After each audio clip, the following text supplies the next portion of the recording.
Distinguished faculty, esteemed colleagues, and dear friends. It's my privilege to welcome you all to this month's session of the IMS Cure Summit highlights, organized jointly by the faculty from the International Myeloma Society, the International Myeloma Foundation, and our very own Indian Myeloma Academic Group, the IMAGE. Today's program brings together some of the most respected global leaders in myeloma research to give us snippets on what transpired at the Cure Summit held on February 20th, 21st in Miami, Florida, USA. The theme of the cure in myeloma is not merely aspirational. It reflects a rapidly evolving scientific landscape, one in which long-term disease control and functional cure are becoming realistic goals indeed. Today we have participants who have tuned in from over 22 different countries listening to our discussions. And over the next, over nearly 1.5 hours, we will journey through the landmark analysis, regional perspectives, and future collaborative pathways. Each talk has been carefully curated to give us a comprehensive understanding of where the field stands today and where it must go next.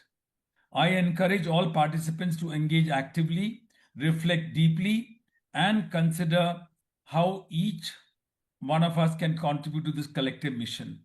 With that, let us begin today's session. I'd just like to read out the agenda which has been sent to everybody.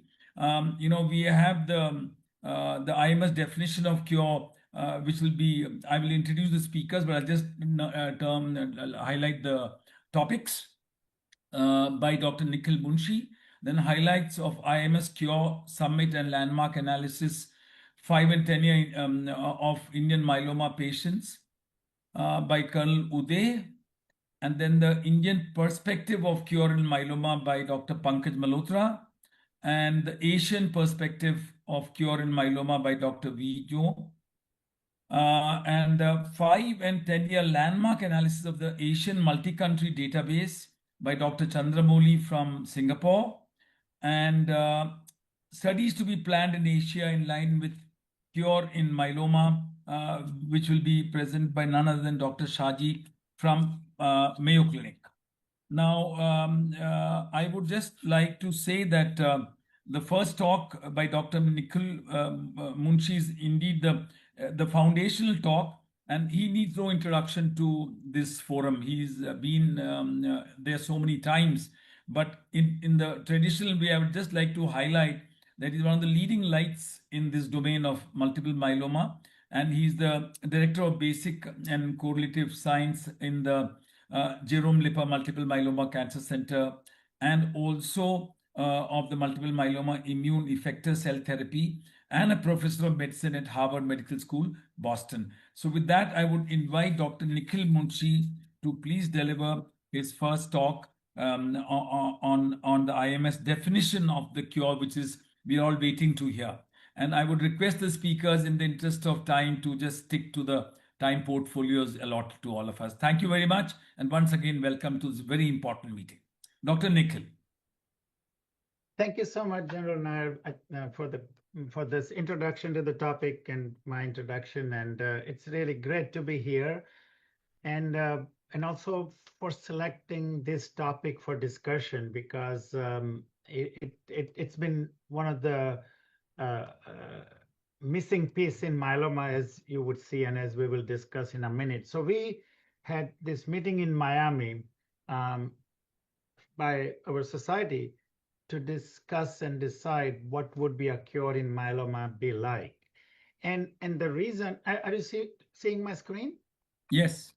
Yeah. So the reason we needed to meet and reason we are meeting today is what has happened in treatment of myeloma and outcomes of patients with myeloma.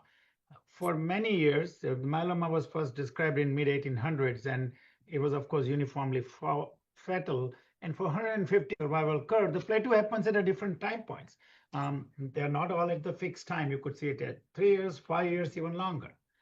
On the myeloma side, this is the curve we have been used to seeing it till recently.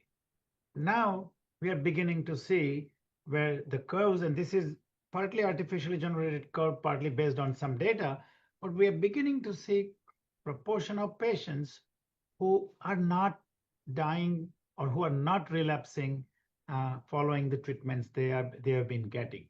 And these and similar other data set is being considered as should we look at it. Now, one of the important thing to keep in mind is that the debate was about if this fraction exists, how much that fraction is, and how do we predict that people would belong to that particular subset of patients. Now, one of the highlights of the discussion in this meeting and part of the genesis was that we always quote when you tell somebody, well, myeloma is curable or something such thing, everyone will say, oh, but I had a patient who relapsed after 10 years, or I had a patient who relapsed after 15 years. The point that became very clear in our discussion is that happens in every malignancy which we call curable. This was the example of testicular cancer, which we all know is curable in 90% of the patient. But even in this disease, the place where the arrows are, there have been relapses at 4 years, relapses at 8 years. So anecdotal, smaller proportion of patients may have relapses later on, but testicular cancer is still called curable disease. So we have to keep in mind this anecdotes cannot become the rule. And then we know in myeloma, there has been a consistent improvement in survival, both progression-free and overall survival. And the ultimate to achieving a cure, elimination of the disease, the best we can do is by measuring MRD negativity, that those rates are going up with the newer treatment. It has become 60, 70%. And this is the region where one would feel there would be proportion of patients who may not relapse. So all of the stars were aligning for us to discuss this. And then the critical question in our discussion was that to call a cure, we need 3 different domains to be aligned and agreed upon. One of them is biological, which means that we are not detecting malignant clone. We need to confirm that. The second is clinical, that patients do well without treatment and without recurrence of the disease. So long-term treatment-free survival is an important component.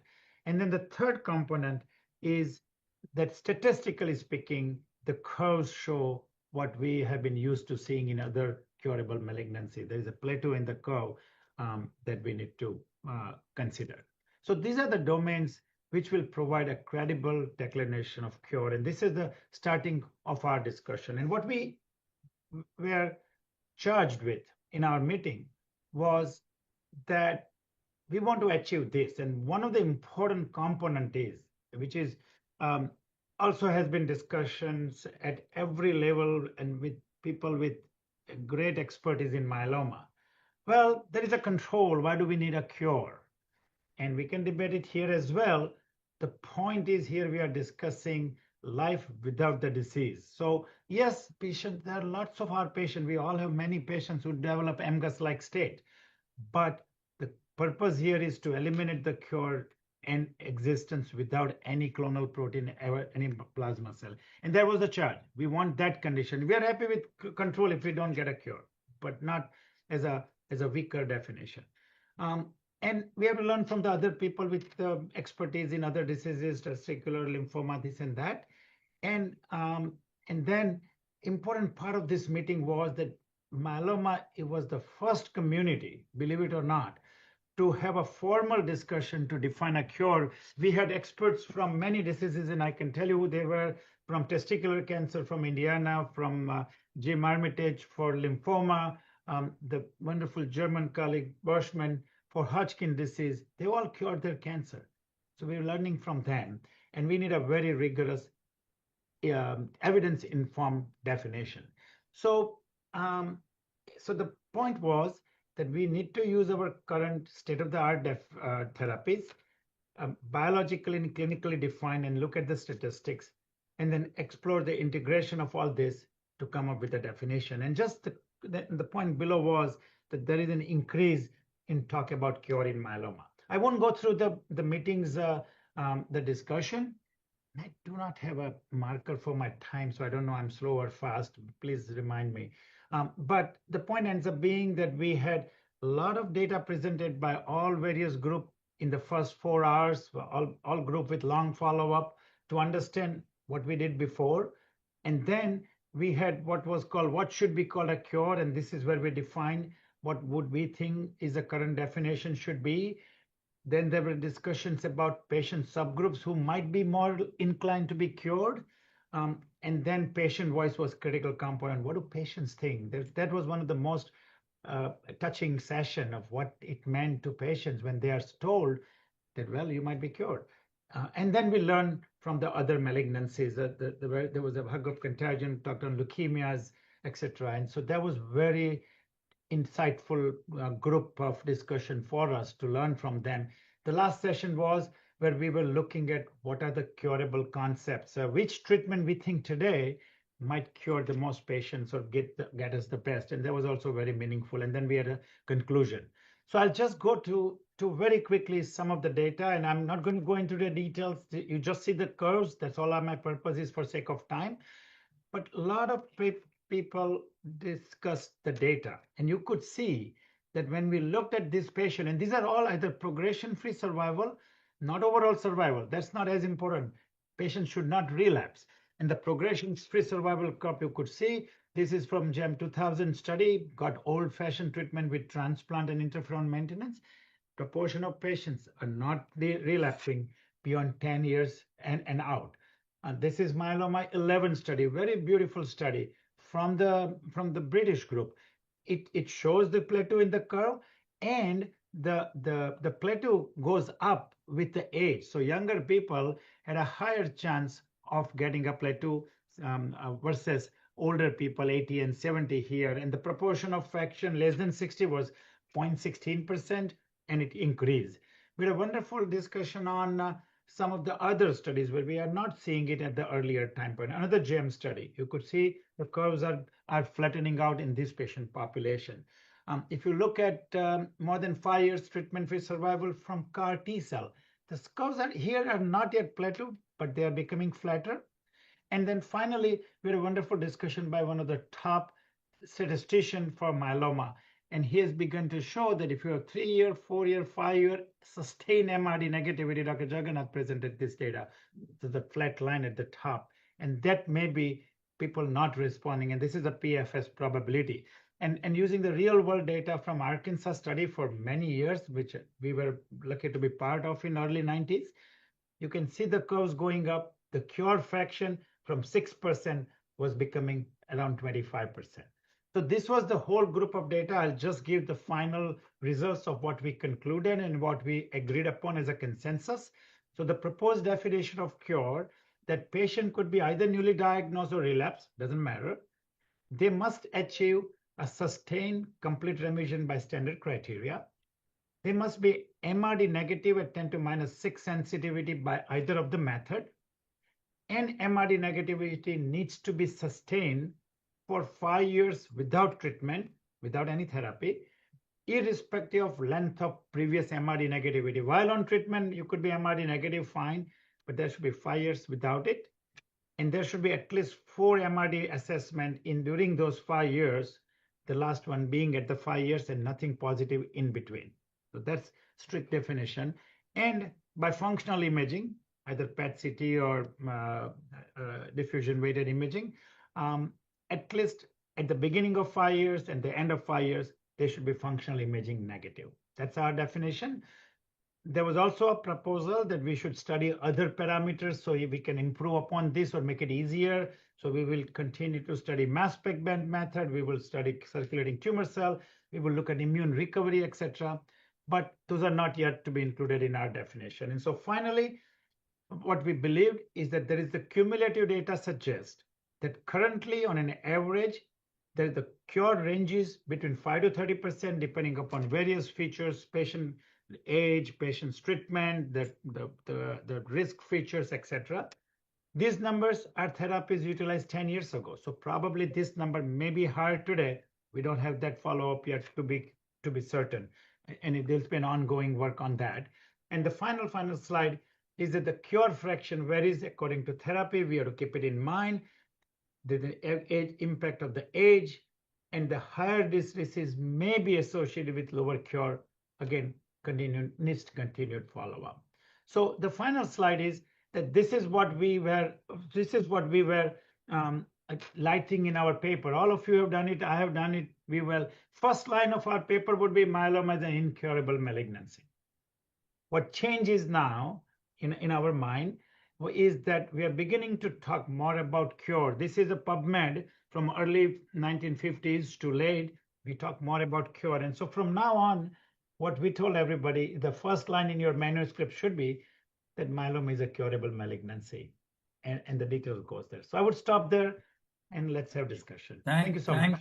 Thank you. That was wonderful. That was enlightening. And how a perception can change the landscape totally upside down.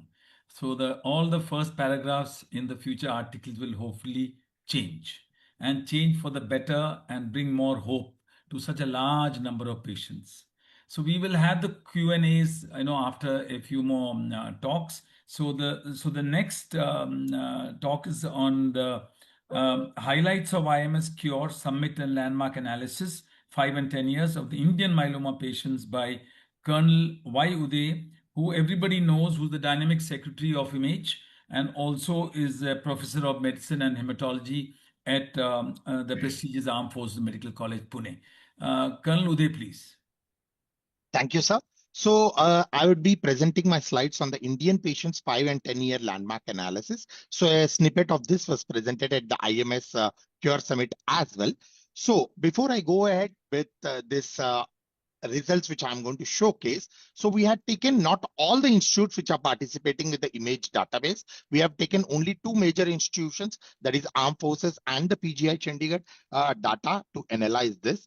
And as a first filter, we had put in those patients who had achieved complete response or stringent complete response. And as a filter 2 for the landmark, as Dr. Munshi has just elucidated, all those who had a progression-free survival for more than 60 months duration. And so we had a group of people who had sustained remission, and we called it as a sustained remission group. And we conducted the landmark analysis.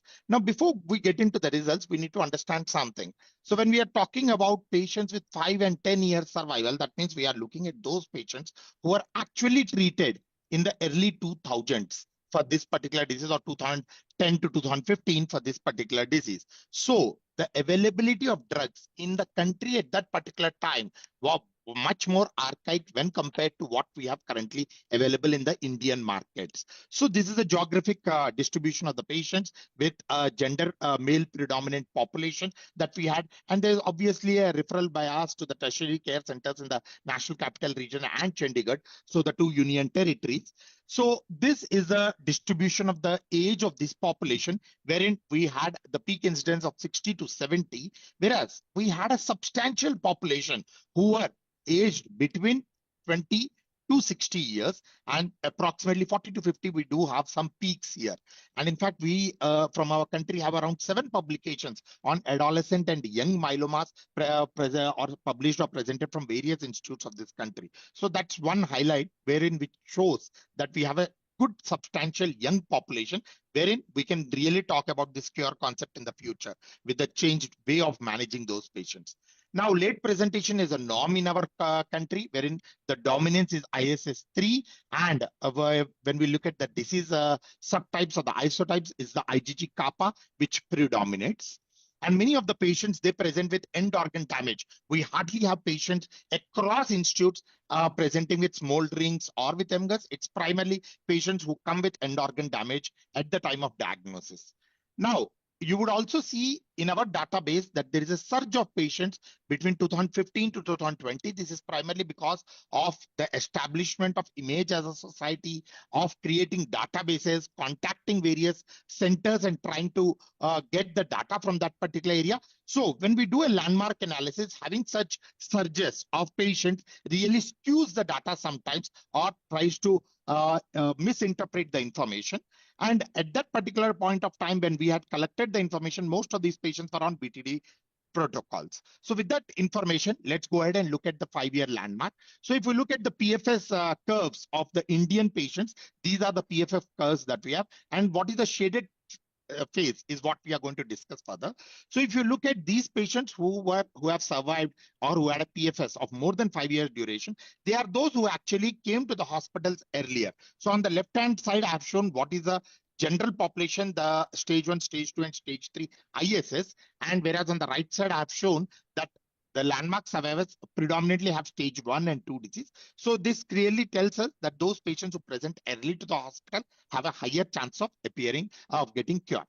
Now, this is one concept which my mentor, Dr. Pankaj, used to keep reiterating ever and ever again, and the PGI has maximum number of papers on adherence. So the educational status, the economic status, and the adherence, they have a huge interlinkage. So we have found in the landmark analysis that most of these patients were actually graduates and belong to higher income tiers. That's showing that they had a higher adherence or a higher nutritional support. Again, PGI has recently come out with a paper this last time as they have presented a paper on nutrition and the outcomes in myeloma. So these all have an interplay, and in countries, third world countries, these do make a huge difference. Now, those patients who achieved SCR or CR earlier in their part of the disease were those who were long-term survivors. So this is a corollary to what we are talking of MRD negativity in the current era, whereas when we are talking of 2015 to 20, at that time, or 10 to 15, we were not really having MRD tools across the country. So SCR and the CR dictated the long-term survival. Among the drug choices, VTD and VRD were the ones which had the highest amount of thing. So this clearly shows that people used to give doublets or other types of therapies or a cyclophosphamide-based therapy, but a triplet definitely had a thing. Now, if we do the same analysis 2-3 years down the line in India, we'd find that a quadruplet would definitely have a better survival. So for the 5-year landmark analysis, the 3 pillars that came out, or the triad which came out, was early detection of the disease, or early intervention into the disease onset, standard risk cytogenetics, a triplet induction, a SCR at the first response, those patients who achieved SCR at the end of induction, and those patients who had a better socio-demographic profile, had a better adherence, and thus had a prolonged PFS beyond 5 years. Now we extended this, and these are the clinical implications from the 5-year landmark analysis for the Indian scenario. So for those places where they still do not have a MRD access, or where the patient cannot afford MRD analysis, so target the stringent CR, supportive care is key, and early intervention is the key. Now, I would move gears, shift gears, and go on to the 10-year cohort. So we also analyzed those patients who had a progression-free survival beyond 3650 days. Though the tail is very small, but we do have some tail wagging there. So this is a place where we are talking about having a functional cure or a chronic control. And if you look at this decade-long cohort, so it clearly shows that the IgA patients did poorly vis-a-vis the IgG kappa patients. So this is again in concordance with what the international data talks about, triplet better than that of the doublets. So just to summarize the information, those patients who are in their 30s or 40s, they overrepresented in this 10-year cohort compared to the geriatric median, probably because those patients who who presented late had deaths because of other causes as well. So we really do not have a decade cohort for them. And continuous suppression. This is again one point which Dr. Pankaj keeps harping to all his students, that rather than just giving one transplant and leaving the patient, it's more important that those institutes which harp upon following up the patients for years together and maintaining some sort of suppression with a long-term maintenance is the ideal key in a country like India. And lastly, dynamic escalation. So with generics available now even in daratumumab, the people should look at quick switching to the further drug classes, THAL to LEN to BOTI to DARA, and even now with to bispecifics which are available in the country. So that would be the key for the survival in our country. So this is the last slide of mine of showcasing the summary of our survival curves and the 10-year decade cohort from the Indian data. We are going to analyze for the rest of the institutes and also incorporate some private institutes and get the redo analysis before this year IMS to understand how the cure matters in India. So with that, I would like to stop and hand it over back to the moderator, please. Thank you, sir. Thank you very much, Uday.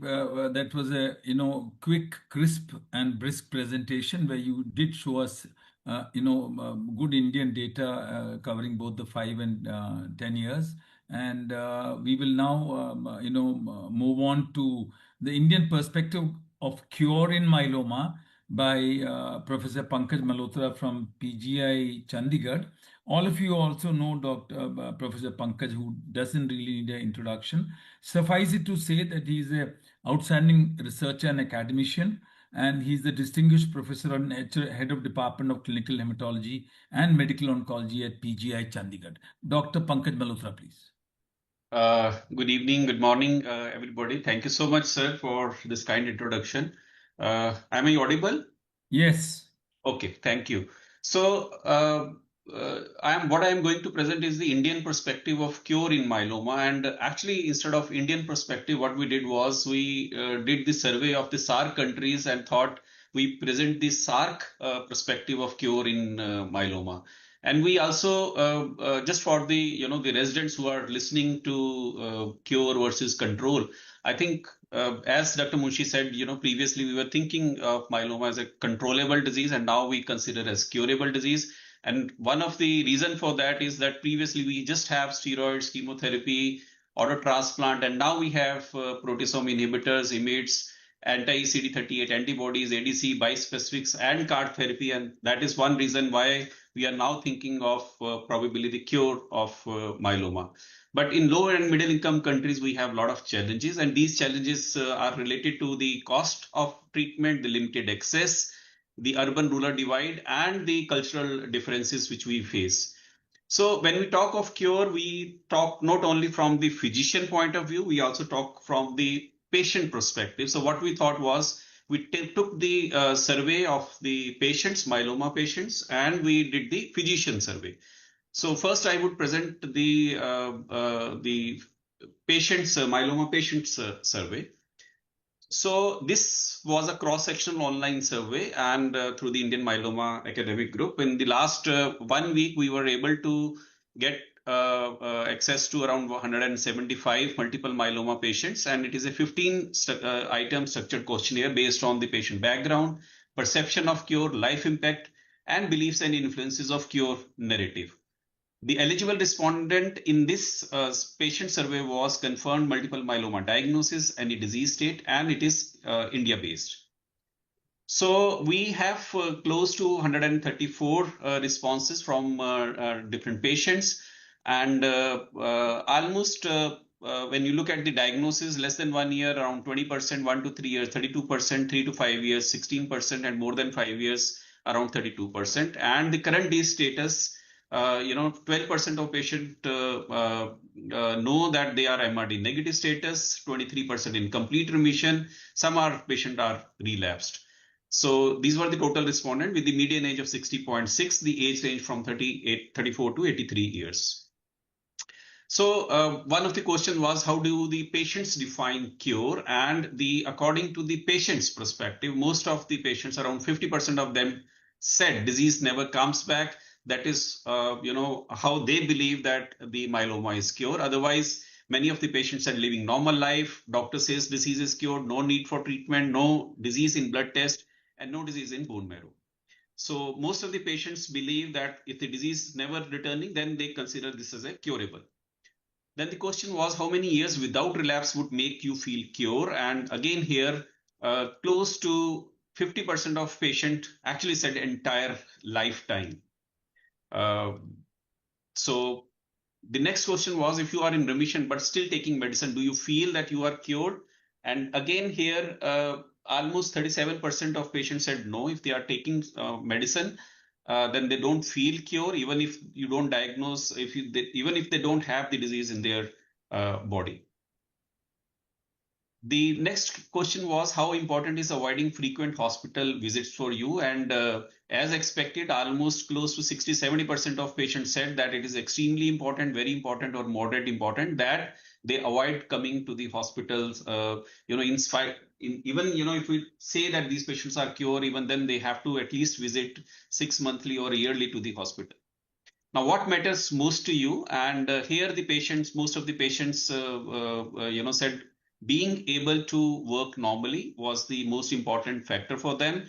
Living without symptoms, living without treatment, and living longer were the other percentages. And financial stability was only in less than 5% of patients. Now, how important is reducing treatment cost for you? This is very important for the patients in the low and middle income countries. And as expected, almost 70% of patients said it is moderate to extremely important factor in reducing the treatment cost.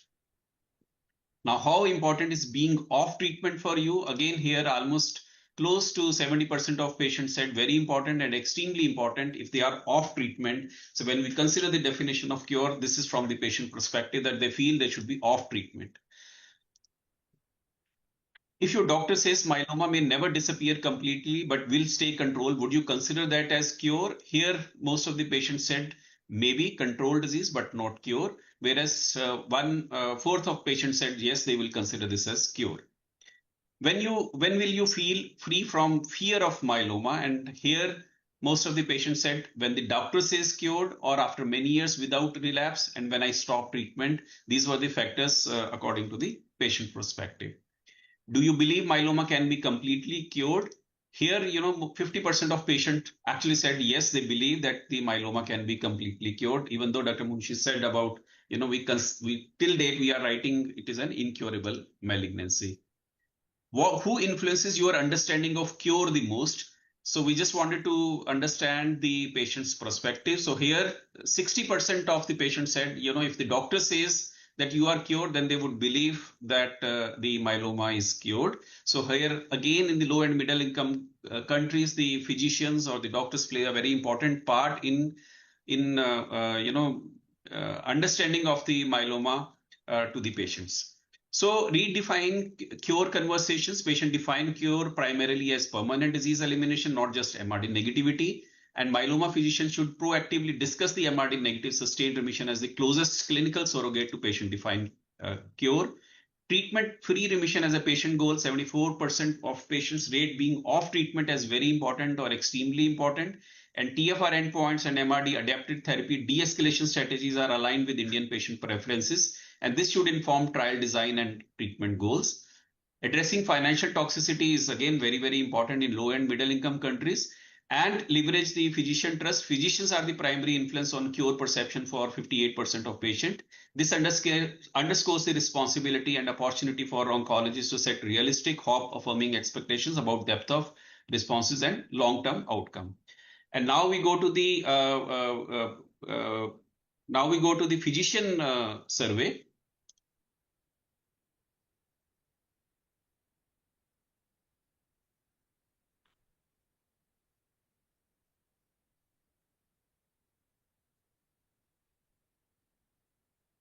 So the physician survey on cure in myeloma, this was a SARC region cross-sectional survey of 103 respondents till date, but we have done the analysis of 96 physicians from 7 countries. 68% of them were clinical hematologists and 79% were from India and 42% were from the academic institutes. So the more than almost 50% of the myeloma physicians have experience of more than 10 years. There were 23% of physicians who had less than 5 years of experience. So do you believe multiple myeloma can be curable? So 66% of physicians believe possibly yes in a small subset of patients, whereas 10% believe no, it is not curable. So the majority of the SARC physicians believe that myeloma may be curable in a small subset of patients, reflecting a cautious evidence-tempered optimism. Only 23% consider myeloma broadly curable, while 10% remain unconvinced. Then which best defines the cure in myeloma? So most of the physicians said sustained MRD negativity, long-term remission in 40% of physicians said that, no evidence of disease without therapy, normal life expectancy, and disease controlled indefinitely. Then the next question was cure threshold, remission, duration, MRD, and treatment-free remission. So here, most of the physicians believe that, if They put the threshold as 10 years. I think this is aligned with what IMWG is also telling about that 5 years MRD negative status and probably 10 years. This is what the physician believe currently. 75% of physician says MRD negativity is sustained for more than 5 years. And treatment-free remission required, 66% says yes. The next question was practical parameters and conceptual framework of cure. Which single parameter do you use in practice to judge that the patient is approaching the cure? And most physicians believe, 50% of them, sustain MRD negativity. And the next question was, if the patient is on a continuous therapy like LEN maintenance, would you consider the patient as cured or not? So 53% of physicians said no. 28% of physicians said if the MRD is negative, only then they would consider that as cure, even if the patient is taking lenalidomide. Now, which concept best represent cure in myeloma? And 50% of the physicians said that they feel both functionally cure and biological cure, both concepts are valid. If they are there, then they believe that we can consider that as cure. Now, if a patient relapses after 10 years, even though the patient remains in remission for 10 years, and if he relapses, were they ever cured? So 44% of physicians said no, relapses precludes the cure.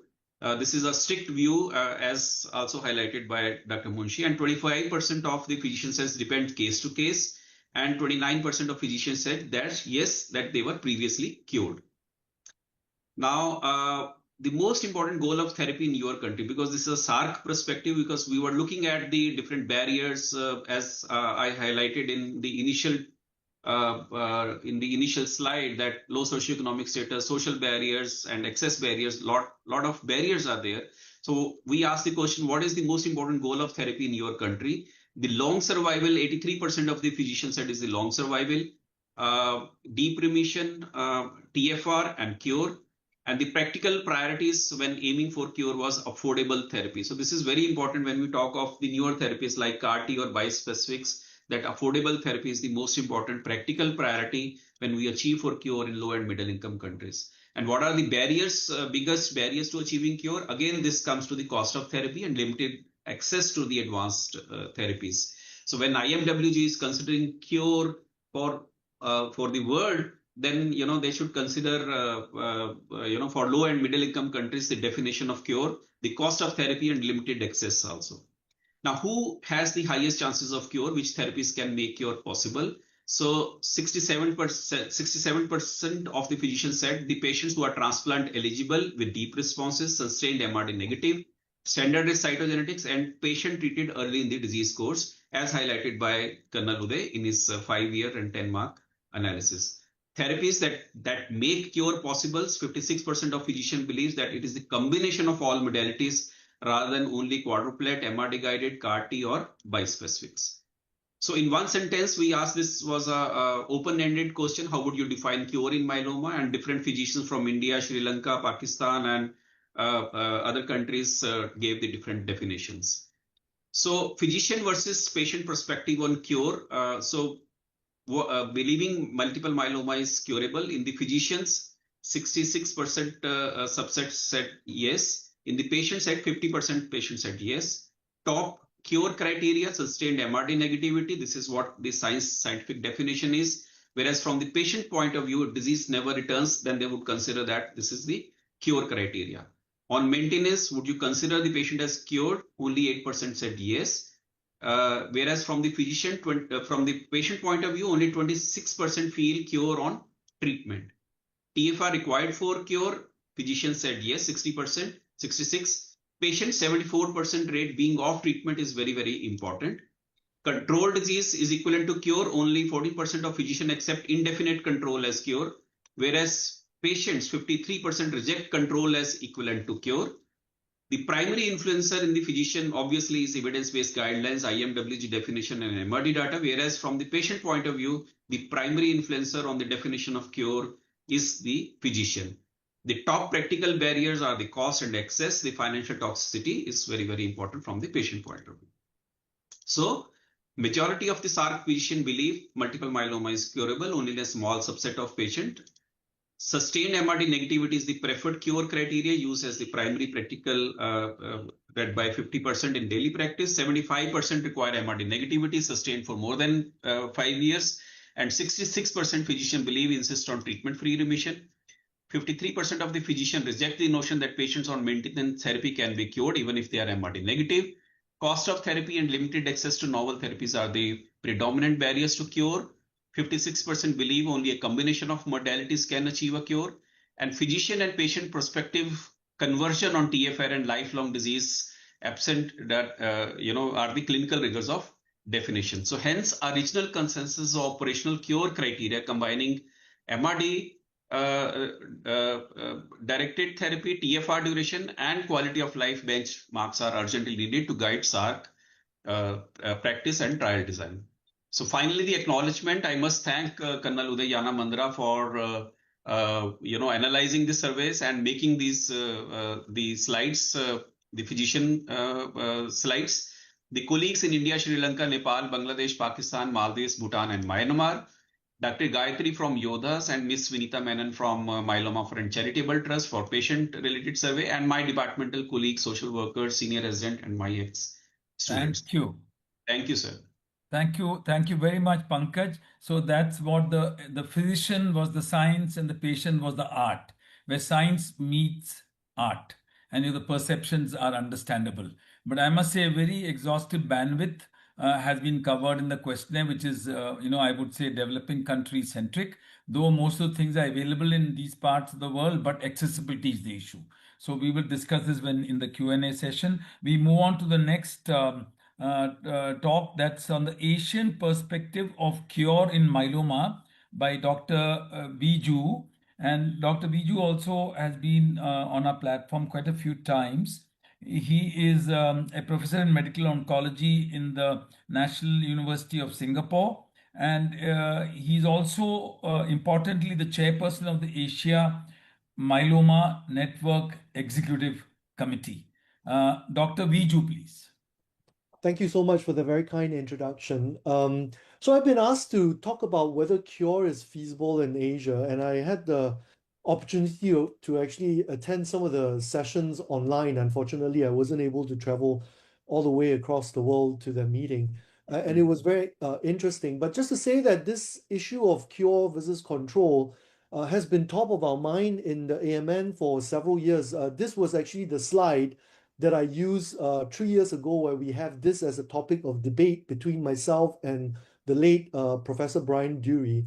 And it's precisely because I think we were on the cusp at that point to have the kind of tools and treatment armamentarium where we can sort of consider whether cure is a possibility or not. And I'm not going to go through this in detail because the prior talk has actually highlighted the difference.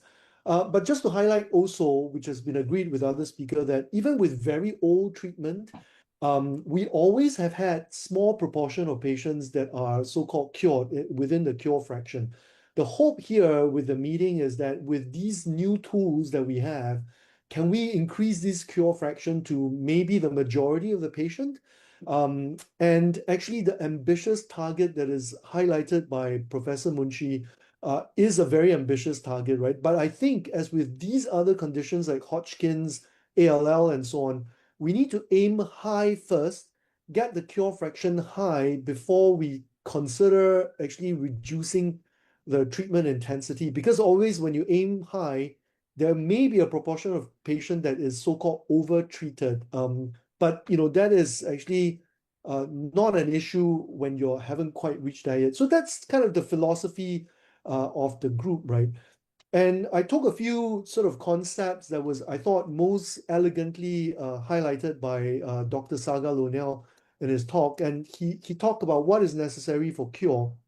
And based on the definition that was proposed, these are the prerequisite: elimination of the clone. And as a surrogate for this elimination of clone, the best tool we have at the moment is MRD negativity. And they define it as a much deeper level at 10 to the power minus 6, not just minus 5.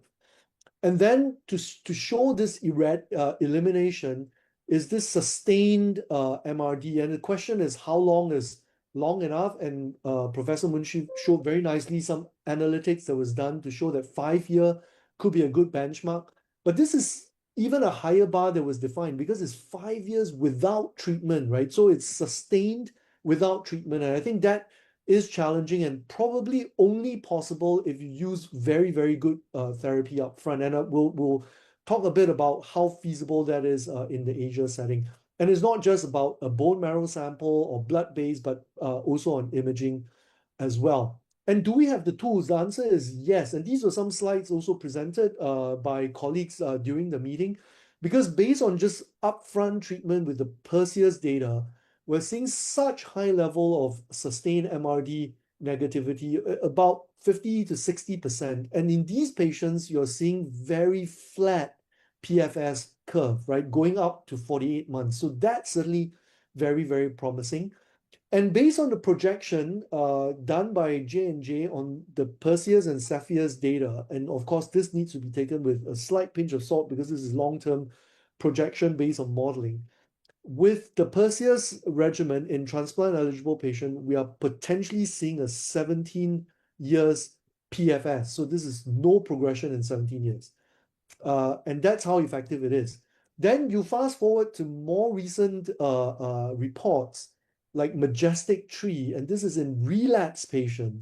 You're seeing this kind of survival curve that is quite flat, going out to 36, 40 months, right? 83% of patients are progression-free at 36 months. This is fairly unprecedented. So, you know, when you consider the T-cell engager, which is in Majestic Tree, and it's even working in high-risk patient, right? Because I saw a question online, should we exclude cure as a target for high-risk patient? In truth here is that you see progression-free survival, even in high-risk patient, that is at 80-something% if they can get MRD negativity. And then we have already seen the CARTITUDE data with cilta-cel in multiply relapsed patients. We're seeing third of patients having progression-free at 5 years. This is, you know, remarkable. So we have fantastic tools. And when we bring these tools to the earlier line, like cilta-cel in first relapse LAN refractory patients, we are seeing also very remarkable, much better results than actually in CARTITUDE-1, right? So when you bring these tools up front, the effectiveness is great. Then the other thing is avoidance of continuous therapy. Why? Because, you know, as seen in the patient survey, they feel like it's more like a cure if they're not on treatment.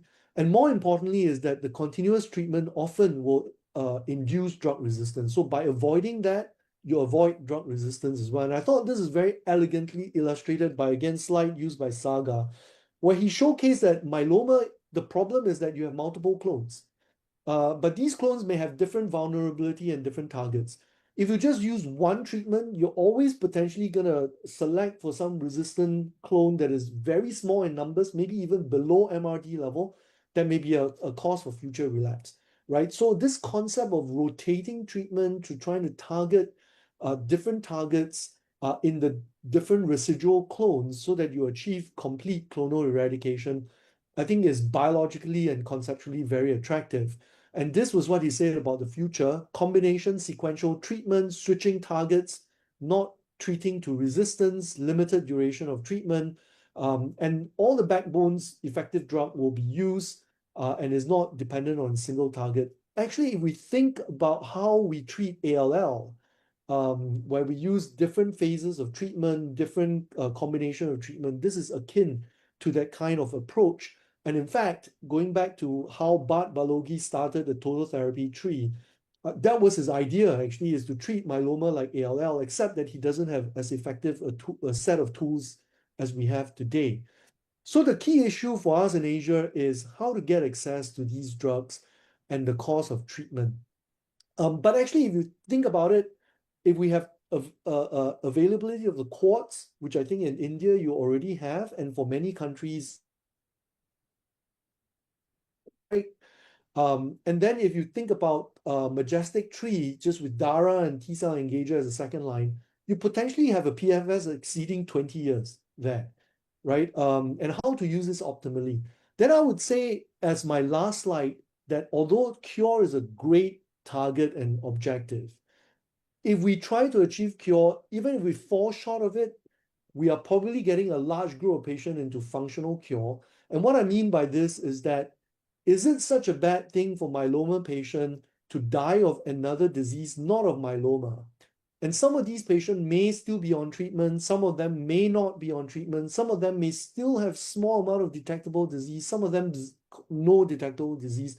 But what is important is that they have life expectancy like a normal age-sex match population. And I think this target is really very achievable. To have the very strict cure definition in Asia, I think that may be a bit more challenging compared to maybe in the US, but nevertheless, I think it is a good target to aim for. So with that, thank you very much.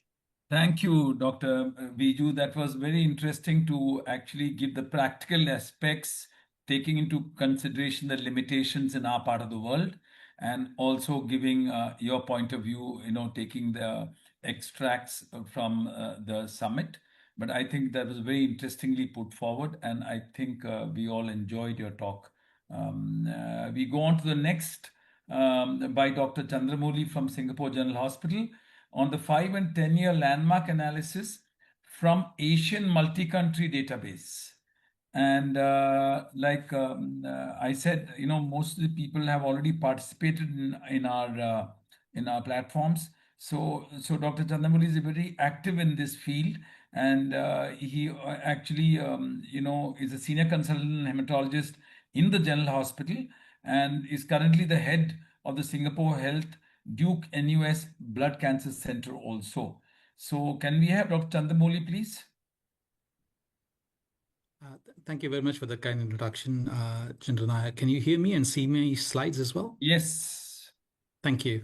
Great. So unfortunately, I don't have the kind of landmark analysis that Uday had asked me. So I do have data on the Asian myeloma patient group from quite a few number of Asian countries from a registry. So that is what I would be sharing today, with some glimpses of what might potentially be relevant for the long-term cure fraction that we talked about that I'll present later. So the data has come that I'm going to share today has come from the Asia Pacific Myeloma and Related Diseases Registry that is hosted under the auspices as an IIS under the Monash University, led by Professor Erica Wood, based at Monash, and is the primary investigator being Professor Andrew Spencer. This was established as a prospective registry back in 2018, and as of today, or a few months ago, we had 30 active sites recruiting patients from across 5 countries and regions with respective IRB approvals, and have thus far in the last 8 years accumulated more than 3,500 patients on this registry. The respective sites that are recruiting patients are mentioned in this map here. But the beauty of this is this registry is not just capturing myeloma patients, but as we all know, there is not a lot of data on the precursor plasma cell disorders from Asia, as well as data from plasma cell leukemia and such diseases like solitary bone or extramedullary plasmacytomas. And I really look forward to the data that has come out of this, that is going to come out of this registry in the future on these diseases. But for today, we'll restrict ourselves to talking about myeloma. Now, a couple of things that I would like to stress on the patient and myeloma disease characteristics here is one of the things that was captured in this data, in this registry, was the patient self-reported quality of life questionnaire as a visual analog scale at the point of diagnosis. And it clearly seems to be mirroring, for example, in Malaysia, patient feeling worse on a scale of 0 to 100, 100 being the best state and 0 being the worst. The 0 being the worst and 100 being the best state of health. Higher number of patients with ISS3 in the patients who are coming out of Malaysia seems to correlate with the higher severity or worse, how worse the patients feel. From data of patients recruited from Singapore in this database, we see that not only we have higher proportion of patients who are older in our database, but also patients who have a large majority of patients having higher comorbidities. And this is something that is reflective of my own clinical practice in Singapore. Couple of features on the myeloma characteristics that I would like to bring to the attention of the audience here is we do know that there seems to be a higher incidence of IgD myelomas that is coming out of China, but there is also a closer look that is being paid attention to In terms of free light chain, pure free light chain myeloma in Asia, that seems to be of higher incidence, particularly in China and Taiwan. The top 3 regimens, as is reflected on this slide from across the different jurisdictions, 2 things that we can recognize is 1, VRD.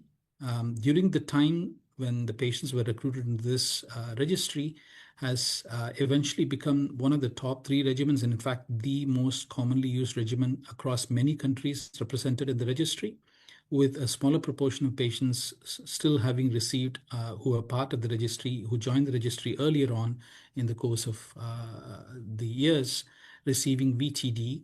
But there is also an increasing representation that is being noted is the addition of daratumumab, particularly from China, who only recently joined this registry in the last few years. And there's a lot more patients receiving daratumumab. One thing that was quite heartening to see is virtually most patients who were less than 65 years old receiving autologous stem cell transplant, which in Asia is still remaining a cornerstone of therapy, not only in less than 65, but more so in also in 65 to 70-year-olds. And at least in Singapore and Korea, more patients in the more than 70 years, despite the older age presentation, as well as the comorbidity numbers that are seen in these patients.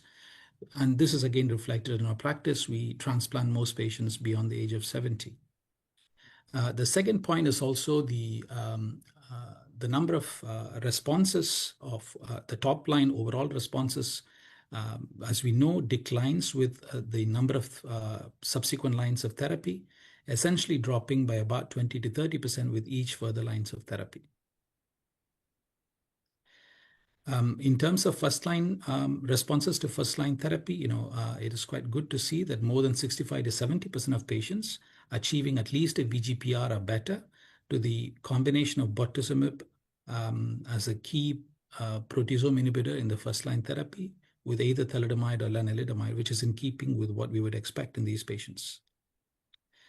Now, in patients who haven't received transplant for whatever reason, the top 3 regimens that have come out, once again, is VRD, which is becoming a standard of care more recently in the jurisdictions represented here.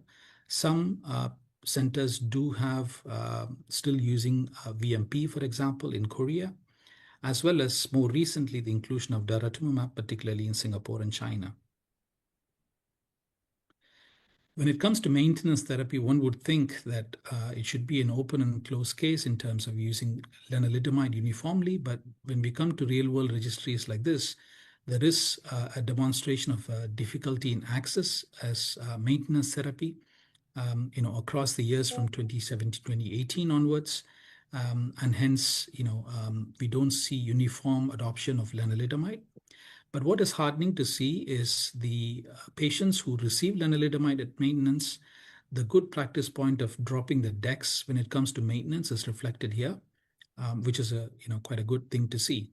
So vast majority of patients who are receiving lenalidomide don't have the DEX, but there is also a number of other drugs which are being used, for example, thalidomide and Velcade, which are also represented in this maintenance therapy as a top 5 regimen. Now, the most common second-line therapies that are being used in these patients, once again, you see a lot more use of bortezomib and lenalidomide, but also a number of patients now receiving daratumumab, as well as carfilzomib being one of the top 3 regimens that have come up on this, mainly on the back of the number of patients who receive this as a primary regimen for first relapse in Korea, which is, essentially representing the large proportion of this registry. Now, when we come to progression-free survival, I was looking at what Dr. Munshi had presented earlier from European data. And as you can see here, the PFS after first-line therapy here is pretty much comparable to what was reported in myeloma 11 in the younger patients. And when we even think about some of the more recent data presented from Europe and US, it's pretty comparable across the APAC region as the median PFS. Now, one of the advantages of the APAC registry has been the sister registry in ANZ, which includes Australia and New Zealand, which started more than 6 years prior to the APAC registry having started. And as you can see here, the PFS rates between the 2 registries were pretty comparable with Australia and New Zealand being represented in the interrupted blue curve as well as the red dotted lines. And the PFS data is really comparable across the two registries. This slide demonstrates the overall survival of the whole cohort on the left, and once again comparing the overall survival in the APAC region on the top, and comparison between APAC and its sister registry in ANZ in the bottom. Now, the overall survival in the APAC region in the registry has not been reached, but it seems like it is comparable to what we see in the ANZ cohort. Now, I know we wanted to talk about cure in this, but what we do find here is up to a third of patients haven't even reached a 3-year overall survival in this registry. And the main factors on the multivariate analysis that was noted that were associated with very poor survival was age more than 65 years, poor performance status at presentation, a lower platelet count, lower creatinine clearance, high LDH, perhaps most of which reflect a high disease burden as well as high-risk genomic features, which also is not surprising. So my final slide on conclusions. So based on this prospective real-world registry, it appears that Asian data is comparable in terms of progression-free survival and overall survival. As I have mentioned, when we even compare it to the ANZ registry, a third of patients seem to have very poor short OS, which is the key unmet need population. That can be gleaned 10 to 15% of long survivors in this cohort of patients. And we should and are planning for a deeper dive into this population to understand the characteristics of this patient population. It's quite heartening to see the continued use of ASCT at this point, but whether a new trend is going to emerge as the CD38 use early on in the upfront treatment, whether that is going to change the ASCT use is something that will be interesting to see. But it also stresses the point, when we see some countries like Malaysia, where the access to some of the drugs is even more challenging than some of the other countries, it is crucial to continue to work on improving access and availability of the emerging therapies. And finally, all this data presentations would not be possible without the members projected here, the steering committee of representatives for all the countries and regions that recruit patients into this registry, the team, the registry team, headed by Professor Erica Wood of Monash University, Andrew, who leads the registry, and Cameron, the statistician for the registry. And with that, I would like to say thank you to all for your kind attention. Thank you very much, Dr. Chandramouli, and I must compliment you on a very short time that you had. You put together great data. So obviously, I must say compliment the whole team. Thank you very much, and I'm sure with time you will have more of the data added to what you've shown us. But that was very interesting to see the heterogeneous approaches upfront and for maintenance. So with that, we go to the last talk. There are studies to be planned in Asia in line with cure in myeloma. This is by none other than Dr. Shaji Kumar, who again needs no introduction because he's been a constant part of all our image activities here. But still, it'll be important for me to say that he leads academics and research in so many fronts. And very often I feel he does wear many hats. And he presently, is in Rochester, in Mayo Clinic, Rochester. And we are looking forward to hearing this talk from you on how to carry this forward. Dr. Shaji, please. Hi, Lou, thank you so much for the introduction. I'm not going to try and say what needs to be done in Asia. I think that's what I think we all have to, as a group, decide what are the things that can be done and the ones that are going to be most productive. What I have done is just kind of put together a couple slides just to bring up some of the points for discussion. Hopefully you can see these slides. So again, let's see if we can. Are you able to see this? Yes. Okay. A lot of nice data discussion so far. I did miss a few minutes in between. I had to jump off the meeting for another meeting. So let me just, So two things, right? One is there's no doubt. I mean, this is just one representative curve, but there are many such, and similar to what has been shown from multiple databases, including the ones that Uday presented and Chandramouli presented. So there's no question survival has improved. As Nikhil said in the beginning, clearly we have a higher cure fraction, especially with the newer therapies. And we talked about functional cure.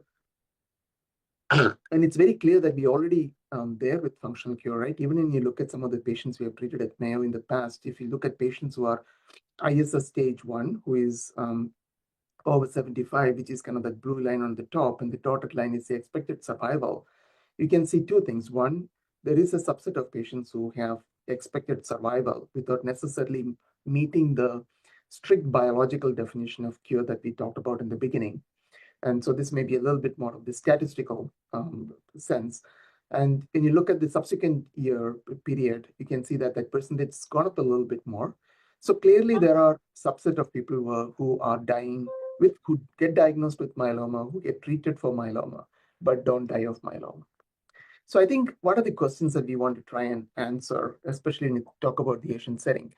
First of all, I think it's important we need to independently verify what exactly is the cure fraction that we are seeing right now with the current therapies in the Asian population, because that's going to be the benchmark for future, right? And one could ask, why do we need to redo the same work again? Because there's significant differences. We can't just assume that it's all the same. We already know there's ethnic racial differences in disease biology. We know the treatment responses are different. We know the treatment toxicities are different. And toxicities are also important because at the end of the day, that determines whether patients can get the kind of intense therapies that we are proposing for the duration that we think they need to get it. And then life expectancy is different. And that has significant implications for functional cure, but also for the biological cure that we talk about, because, in terms of for a given patient, what do we aim for has to be taken in the context of life expectancy. And then, of course, treatment access is different, even though that continues to evolve. And the other thing we need to also answer is, has the cure fraction actually improved over time? And based on everything that's been presented, my assumption would be it is true that it is improved over time, but how much? What is the magnitude? Because treatment access has changed over time. There's more access to the cutting edge therapies than it ever used to be in the past, even though it may be applicable or accessible only to a small fraction of the population. And one thing that I think is often underappreciated when we talk about all the improvements in care has been the supportive care. And this is particularly relevant when you talk about infectious disease complications in the Asian setting, and is going to be even more relevant as we start talking about immune therapies. And I think some of the cutting edge technologies have become more available over the past decade in the Asian countries, as well as Viju already alluded to in his talk. So what can we do, right? I think about it as two things. One is, what can we do with what we have? And I think we got a glimpse of that from what Uday presented and what Chandramouli presented. We have wonderful databases. Can we make it better? Can we get a large registry studies? The biggest challenge that I see with respect to estimating cure fraction is that we probably don't have a good denominator. I think we have a good denominator in terms of what we have been able to collect, but that is not necessarily, when you're talking about fractions, you really need a very robust denominator. So I think it's important for us to continue to build on what has been done to expand the reach of these registries, but also important to see how we can incorporate some of these advanced techniques for disease assessment. I think in order to improve that, we really need to have a better and a more proactive follow-up. I think loss to follow-up is a big challenge in the Asian setting, I believe, and I think many of you highlighted that already. And then using these, we also need to identify what are the disease and host characteristics that do predict long-term survival based on what we have right now. Because, in the end of the day, we may not be able to target everybody for cure, right? So there might be some patients who have the maximum possibility of getting a cure. I think we need to focus the limited resources to those patients to get into that biological cure. There may be people who are functional cure may be the best approach, either because of their age or their aspirations or what the resources are available. So we need to identify where we can achieve that. And then there may be certain places where we are still at the control stage, some of the high-risk diseases and some other characteristics of host and disease. And we need to be more realistic about what we can do. And finally, is there a functional cure? I think, as was pointed out by Viju, I think this may be more relevant for the Asian setting in the shorter term. It is not necessarily, we always want to shoot for the best, but we also want to shoot for what is going to benefit the maximum number of people. I think that is important, especially given the difference in life expectancy across the globe. And again, the treatment access being limited both for availability and affordability. So what kind of studies should we do? I think we had to focus on three, themes, I would say. One is the retrospective registry studies are good, but I think we need to actually design observational clinical studies where we can incorporate on a systematic basis the new technologies for imaging, mass spec, and other next generation sequencing and so forth, with very rigorous follow-up. So this will require a fair amount of commitment so that these patients can be, we can reach out to the patients, make sure they are followed up on a regular basis, make sure they get the tests that they need to. And some of these things like mass spectrometry potentially can be done even on, there have been, in attempts going on trying to see, can we do things like blood spot to do mass spec on, which may allow us access to even, patients who cannot come to the clinic on a regular basis. The second thing I think we need to do is to kind of really prove that we can cure some patients in the Asian setting as well. So, designing small trials, right, where we can do everything that needs to be done, both in terms of the types of therapy, in the types of follow-up, and these are going to be, not for everyone. These are going to be very selected patients, but we want to show that they can actually do that. And then I think we need to continue kind of more of that risk and frailty adapted approaches, particularly in the setting of limited resources. So I think it's, I think the key thing is use the existing data and maybe to some extent what we can collect systematically to identify where should we be focusing our energy on, or kind of, it's not more the risk adapted trial, it's more the kind of the resource adapted trial in terms of the maximum benefit, maybe a smaller cohort, then a broader benefit in functional cure in a bigger population, and then identifying where it may, it may be more of a control approach. So I'll stop there and just open it up for discussion. Thank you very much, Dr. Shaji, for those, very good ideas, which I'm sure, we will try and take forward as a collective effort. And they are, I think, eminently possible in most parts. Of course, the newer tools are not accessible across the board, but many of the things that you said are already being done. But, again, it's organizing, having a structured approach, having the correct data collection, having the basic support that we need to do these things. And like you said, we should be very clear in our mind that what are the cure fraction that we are looking at in this part of the world. And, really speaking, with the older treatments and the present treatments, we already have a cohort where we can say how much it's improved. That itself is more measurable.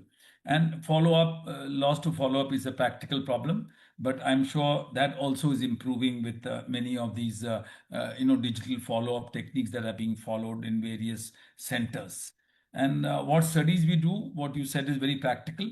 And I think, we have done very well. And I want to thank each one for exceptionally giving, enriching and forward, looking ideas. But having said that, we have about 15 minutes more of time where we can have some ideas from the rest of the panelists here, and then we can sort of sum it up. So I can see some more people here. Professor Hari, anything from you would like to say? Quick ones. You're muted. Yeah, it was an excellent update and also a great concept to actually look forward to. We have always been, and Pankaj survey echoes quite a bit of what myeloma physicians would think about in terms of what is the path towards cure. And I think we are all very much aligned in that respect. And I was quite happy to see in the survey that many people think alike, and that would be the path to go towards looking at cure, or at least for the subset of patients. And more importantly, we know better therapy delivered initially in the best possible way is increasingly the way forward to deliver. And we should look at ways how we can deliver optimized therapy for our myeloma patients in order to achieve the target of low disease burden and eventually to MRD negative status. Thank you. Thank you. You know, what amazes me is what, Professor Nikhil said in the beginning. You know, he quoted in the summit itself and thereafter showed data from B-cell malignancies to the stories of lymphoma, Hodgkin's lymphoma and the likes, and then coming down to basic hypertension and diabetes. So I don't know why we took so long to actually think that we also have a curable fraction, because that last part of the graph was always available for us to see. But I must congratulate you for having taken a foundational approach to tickle the minds of all around you to think differently on what existed already. So that's a great thing. It's more easily said than done, but I must say, and I must congratulate. I sometimes wonder from where Uday gets all his energy. So sunlight, yes, but from where else I don't know, because he just came back from the summit and he was bubbling with the idea of this particular meeting. So I thought it was very ambitious, but there you are. If there's a will, there's a way, and you'll find a way to do it. And he's got a global, flavor here, and he's persuaded, from Dr. Viju to Chandramouli to actually do these presentations in a short time, and you've done in exceptional way. You all have presented your data, and I think the concept of cure in multiple myeloma has definitely evolved from a philosophical aspiration that we talk like castles in the air, to a measurable clinical goal, as you have shown today. And that's the most important part, whether it's sustained MRD negativity, imaging remissions, or treatment-free survivals. But putting all of them together, you have made it very objective, and like we are already doing it. But to put it together in a structured way and to say where do we stand is the goal right now. And I'm sure this subset of patients will increase, because even the diagnosis is occurring earlier, even in India. It was very dismal, but like there was nobody before the IS3 who even came to us, and all had end organ damage. But that is changing, and in many parts of our country, let me tell you that. And at the same time, we do acknowledge that there are real world challenges of excess affordability and the variability in diagnosis. It's a little heterogeneous, but I'm sure once we talk about this and we all collectively approach this, this concept will translate into practice. And I think that is the important part. So cure is not just a biology, it is about equity, access, and thoughtful application of science. And I think we are very much on that road, and that's where a collaborative effort in Asia is very important, because like everybody said, why are we different? How are we different? And why we should have actually our own data sets to actually make decisions in again a collective way. And with those, I think I would like to tell you that we had more than 200 people tuning in to this evening, people from more than 22 countries, and right across the world. We've had people from all countries, some of them who have never been on our platform. So I'm very happy that we could do this together, and I look forward to carrying this forward to a next session where we actually can have more ideas, more brainstorming, and I'm sure we'll have lots of light at the end of the tunnel. So with that, if nobody else has any, Dr. Nikhil, you want any, you want to sum up, say something more, you're welcome. No, this is, I think, wonderful gathering and discussion. I was very heartened to see the attitude of patients and physicians in our part of the world, that they do believe it is curable. And I think when they do believe in that, I think we will get there. So you summed up well that we are curing, and we just need to identify. I think Uday and Pankaj and everybody's effort to get the data is a wonderful effort, as Shaji suggested. And last thing I would say, don't lower the bar. We can cure and we need to cure by the strictest definition. Yes, we'll go for control, we'll do for other things. Don't lower the bar. We are as good as anybody else. And yes, we have constraints, but within that constraint, we can achieve what we need to achieve. Thank you very much. And I want to thank each one of you for your time in the morning and in the evening from various parts of the world. I can only say, long live patients with myeloma. And I'm sure, we will meet again very soon. And a big thank you to Uday and Pankaj for having made this possible. Chandramouli and Biju for having joined us. And as always, Professor Nikhil and Shaji for having supported this venture. Thank you very much. A very good evening to all of you, and Jai Hind. Thank you.